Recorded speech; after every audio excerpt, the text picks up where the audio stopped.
There's really three. We need some clarity on stablecoins and how they're going to be regulated and integrated into the financial system. And how do we do that in a way where the dollar can continue to be free and a leading export of ours versus something that becomes part of the surveillance apparatus of the country and internationally. I think something of that design would really cripple adoption. So it's basically, will we have private-public partnerships with some of these U.S. dollar-backed stablecoins like USDC, or will the U.S. government ultimately go for a CBDC-like design that they have a little bit more control over? And hopefully things are trending in the former camp right now, and we'll see some favorable legislation, I think, within the next year on the stablecoin front.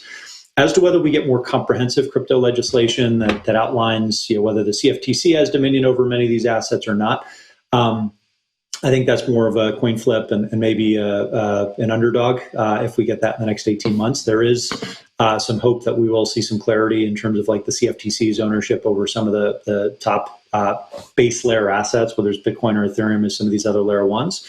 And then I think lastly, we're going to need some clarity over the status of DeFi. So this is where the safe harbor provision that Commissioner Peirce had outlined a few years back and really has kind of stalled in terms of momentum.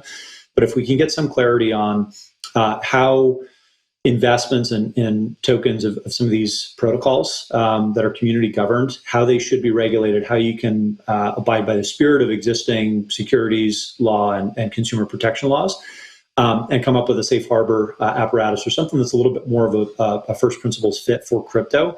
Those would be the three areas of focus.